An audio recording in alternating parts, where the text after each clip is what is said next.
예, 2025년 3월 11일, 음력으로는 2월 10일이 되겠습니다. 오늘은 태고사의 새발견 195번째 대한제국 두 번째 강의를 해보도록 하겠습니다. 대한제국은 1897년에서 1948년까지 약 50년에 걸쳐서 우리 조상들의 의병전쟁과 광복전쟁을 했던 시기를 말을 하고요. 그 과정 속에서 있었던 역사성을 살피고, 그 과정 속에서 정책을 살피고, 그 과정 속에서 어떠한 생각과 이념으로 뭉쳐져 있었고 독립운동을 정치했으며 왜 대한제국을 선포할 수밖에 없었는가? 예, 그것은 바로 대한제국은 전제 왕권 국가인 제후국가와 다르기 때문에 황제국임을 선언한 시기다. 자, 그렇기 때문에 대한제국의 황제국에 포함되어 있는 세계 온누리에 조선말과 조선글을 쓰고 있는 우리의 유전자를 가지고 있는 이 세력들이 전 세계적으로 하나의 네트워크를 형성했던 그런 시기가 바로 이 대한제국의 시기다. 이렇게 설명을 할 수가 있겠습니다. 그래서 앞 시간에 대해서 우리가 대한제국 속에 있었던 사상과 철학, 제도와 문명을 간략하게 우리가 이제 설명을 해왔습니다. 자, 그래서 앞으로 여기에 대해서 이 구체적인 내용들은 우리가 별도로 다시 공부를 해야 되겠지만, 제가 이렇게 강의를 하고 하는 내용은 우리의 한국사 복원을 위해서 어떻게 하면은 이것을 우리가 쉽게 접근하고 그 중요한 내용이 어떻게 설계되어 있는가, 이런 것들을 제가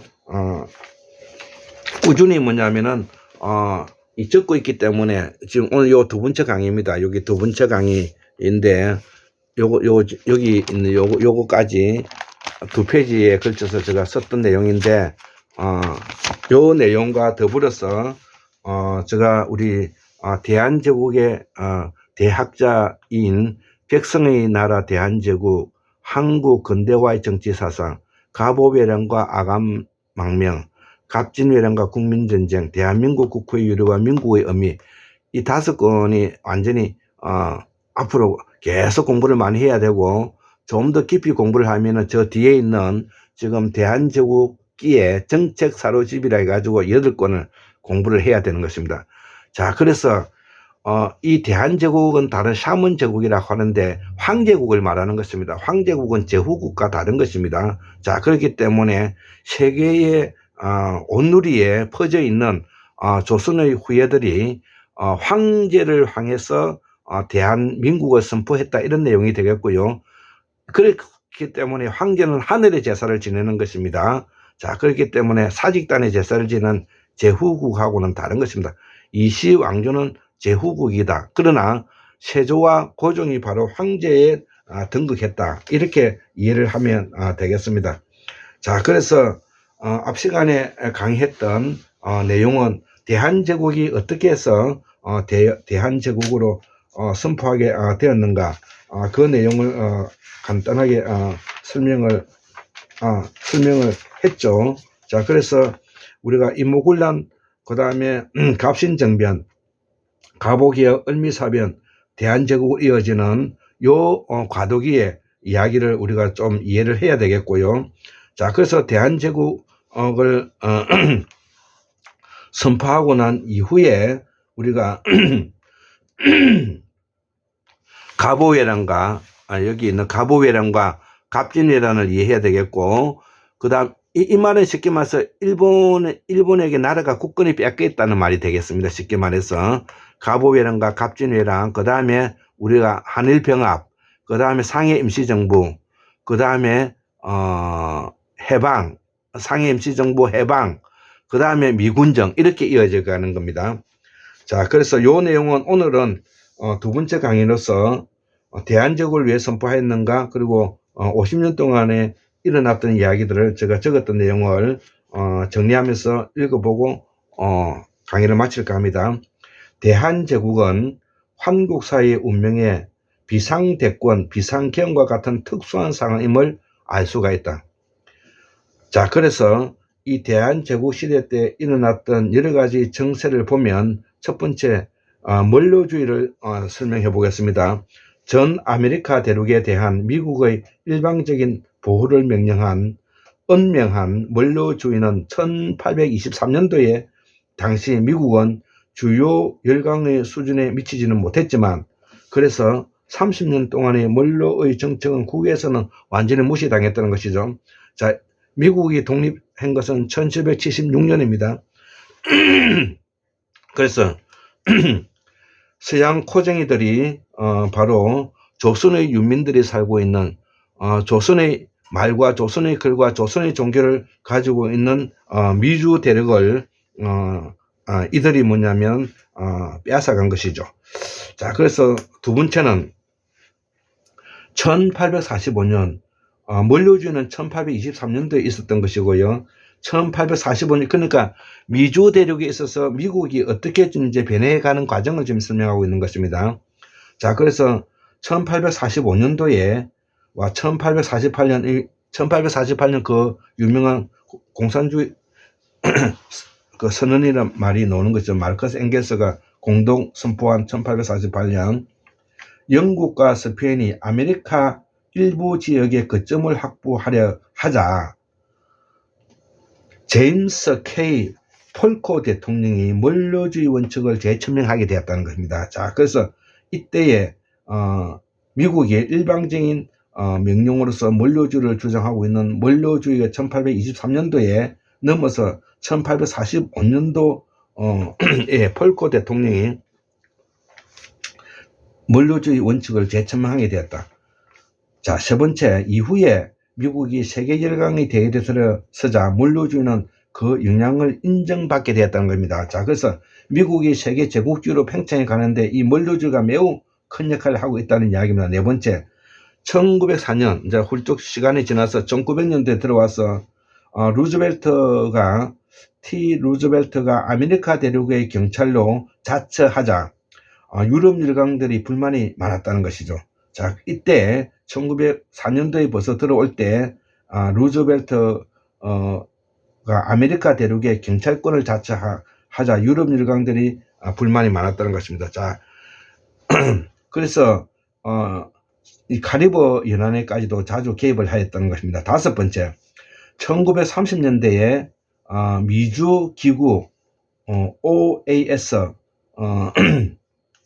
와 협의하여 미국의 대라틴 아메리카 외교 정책을 수립했는데 그래서 이 아메리카는 압도적인 영향권에 이제 미국이 두었다는 겁니다. 자, 이 미국과 일본이 요주의 인물인데요. 우리가 이 미국과 일본을 우리가 극복하지 않으면은 현재 우리 노예화 되어 있는 이 입장을 벗어나기 어렵습니다. 자, 여섯 번째, 제1차 세계대전 때 연합국은 평화적인 목적을 위해서 민족 자유주의를 받아들였다 이거죠. 자, 그런데 미국 우드로 윌슨의 14개 평화 조약이 있는데 이때 이 오스트리아 헝가리 제국, 오스만 제국, 러시아 제국, 발트 연안의 독립을 선언하게 되었다 이거죠. 자, 그러면 민족 자결주의는 도대체 뭔가? 가장 민감하게 반응하는 북미 아메리카 대륙에 거주하는 교민들이 요때 뭐냐면은 박영만이 아니라 박용만입니다. 옛날에 제가 박영만이라 표현했는데 박용만과 이승만이 이들에게 밀접한 우리 교민과 밀접한 연관성을 가지고 있죠. 자, 중국에는 김규식이라 신한 청년단을 만들었고요. 일본에서는 최팔룡이 조선 청년 독립단을 만들어서 28 독립선서가 나왔다. 그리고 국내에서는 1919년 3월 1일 독립운동과 함께 이 시기에 일어난 일들인 것입니다. 자, 그래서 제1차 세계대전 때 연합국은 평화를 목적으로 위해서 민족 자결주의를 받아들이게 되었다는 것입니다. 자, 그래서 미국 우드로 윌슨의 14개 평화 조약을 가지게 되어서 여기에 민감하게 우리가 대처했던 사람이 대한제국시대 때, 샤먼제국시대 때 5개 분파인 친미 기독교파가 밀접한 그걸 했고, 그 다음에 친미 기독교파 일본 중국에 가 있던 김규식이 일본의 채팔용이 있는 사람들이 뭐냐면은 민감하게 민족 자결주의에 반응했다는 겁니다. 자, 이것이 국내에 1919년 3월 1일 날 독립운동과 밀접한 연관성을 가지게 되었다는 겁니다. 자, 그래서 원래의 의도는 민족 자결주의는 제1차 세계대전 직후에 유럽 패전국이었던 독일 오스트리아 제국의 세력을 약화시키기 위한 것이었는데, 자, 그래서 독일 오스트리아 제국의 식민지는 많이 독립을 했는데, 자, 그래서 독일 오스트리아 식민지에 있는 나라를 독립시켰다는 뜻이죠. 그 밖에 전성국이 보유한 식민지는 전혀 여기에 적용하지 않았다는 겁니다. 자, 그래서 일본의 식민지였던 조선의 독립에는 적용되지 않았다는 거예요. 1차 대전 때는. 그래서 1919년 3월 3일 운동과 서서 독립을 추구하는 기초가 되었던 거죠. 자, 그래서 우리가 여기에 역사적인 과정을 우리가 이해할 수가 있겠습니다. 자, 그래서 7번째로 제2차 세계대전이 이제 터졌죠. 민족 자결주의에 입각한 유엔 국제연합이라고, 이것이 그 유명한 유엔 현장인데요. 첫째, 국가는 자신의 정치, 경제, 사회, 문화, 제도를 자유로이 선택할 권리를 가진다는 의미에서 자결권이 있었다. 둘째로, 어느 민족이라도 독자적인 국가를 세우거나 기존의 국가와 연합하는 것은 자유로이 결정한 권리를 가진다는 의미에서 자결권을 가지고 있다는 점에서 이 세계 2차 대전 이후에 우리가 국제연합이 가지고 있는 기본적인 모토다. 이렇게 이제 설명을 이해하면 되겠습니다. 자, 그래서 마지막 8번째가 있는데, 8번째, 온누리의 사만조선의 삼지제도는 중상주의 대황해 시대 때 선정한 시민계급에 의해 상권 분립을 정착화시키고, 기득권인 왕정과 시민계급 사이의 투쟁은 대통령과 국무총리라는 삼지제도를 여전히 남아있다. 국방 외교는 대통령이, 국내 행정은 총리가 하고 있는 것이다. 대한민국도 그런 제도가 필요하다. 자, 이 내용은 무슨 말인가 하면은, 우리가 몽테스큐의 상권 분립이 가지고 있는 입법, 행정, 사법이라는 거, 그 다음에 성부, 성자, 성인,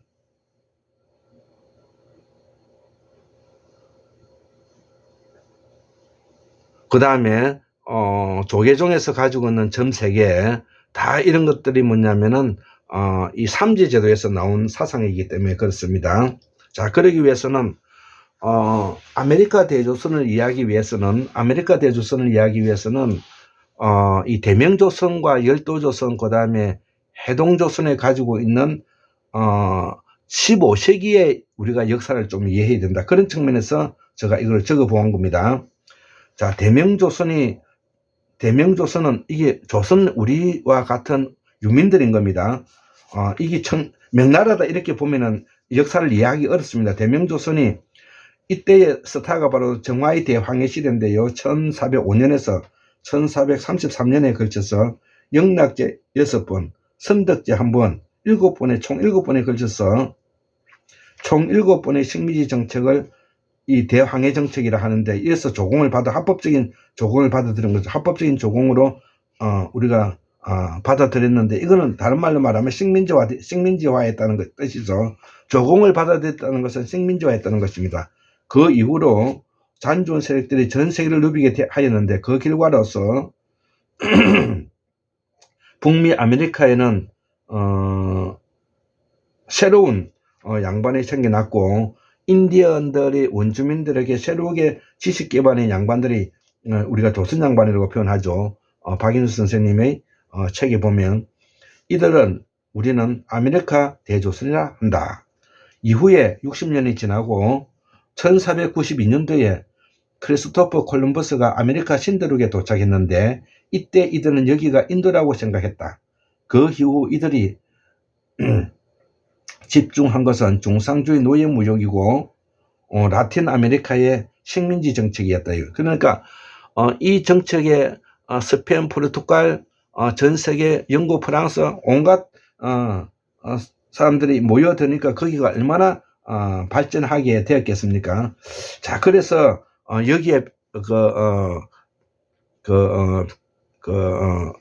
편입해서 이 인디언 조선, 저 인디언과 우리 조선 양반이 이제 결합하게 되는 계기가 된다는 것입니다. 그것이 우리가 일제시대 때 미주 대륙에서 일본 한국말로 쓰여져 있는 잡지 속에서 많은 뭐냐면은 우리의 역사가 거기에 나오는 이유가 바로 그런 것입니다.